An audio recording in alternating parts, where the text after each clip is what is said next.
So hey guys, welcome to my new video. आज का इस वीडियो में मैं इस पिक्चर को ड्रॉ करके आपको दिखाऊंगा और मैं यूज़ करूंगा 10 रुपीज़ का क्रायन्स, जो कि आपको ऑयल पेस्टल भी कह सकते हो। मैं उसको ही यूज़ करूंगा 10 रुपीज़ का। सो वीडियो बहुत ज़्यादा इंटरेस्टिंग होने वाला है। आप इस वीडियो को प्लीज़ एंड तक ज़रूर देखिए। और आउटलाइन आप देख सकते हो मेरा कंप्लीट हो चुका है और मैं आउटलाइन को वीडियो भी मेरा चैनल पर अपलोड कर दिया था। अगर आप नहीं देखे हो तो लिंक डिस्क्रिप्शन पर है, आप देख सकते हो। नहीं तो आप मेरा चैनल पर जाके भी देख सकते हो।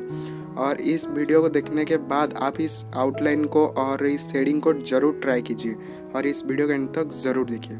और मैं जो कलर यूज़ करूँगा वो आप देख सकते हो। ये जो क्रायन है मैं आपको अभी बता चुका हूँ, उसका प्राइस 10 रुपीज़, जो कि आप देख सकते हो लिखा हुआ है प्राइस 10 रुपीज़। और इसमें जो भी कलर है आप देख सकते हो, इतना कुछ कलर है। मैं यूज़ करूँगा ब्राउन और जो येलो टाइप का है, जो ऑरेंज टाइप का है और रेड, ये सब कलर जो कुछ है मैं उसको यूज़ करूँगा। और ऐसा टाइप का वीडियो और भी मेरा चैनल पर 2-3 वीडियो आपको मिल जाएगा मैं, और आप उन दोनों वीडियो को ज़रूर देख सकते हो। सो चलिए स्टार्ट करते हैं।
सो गाइस आप देख सकते हो मेरा जो ड्राइंग है वो कंप्लीट हो चुका है और एंड रिजल्ट आपके सामने है, जो कि आप देख सकते हो। मैं सिर्फ और सिर्फ इस क्रायन को यूज़ करके ही ड्रॉ किया हूँ और कुछ भी नहीं यूज़ किया हूँ, बस एक पेंसिल यूज़ किया हूँ क्योंकि आई वगैरह बहुत छोटा छोटा लाइन ड्रॉ करना पड़ता है। सो इसके लिए बस एक पेंसिल यूज़ किया हूँ और कुछ भी नहीं। आई होप कि आपको ये जो रिजल्ट है काफ़ी पसंद आया होगा, मुझे तो बहुत अच्छा लगा। और इस वीडियो आपको थोड़ा सा ही पसंद आए तो प्लीज़ लाइक कीजिए, कमेंट कीजिए, शेयर कीजिए, मेरा चैनल को सब्सक्राइब कीजिए। और भी आप मेरा प्लेलिस्ट पर जाके बहुत अच्छा ट्यूटोरियल्स वीडियो देख सकते हो, आप जाइए और चेक कीजिए। So thank you so much for watching this video, thank you so much and bye bye.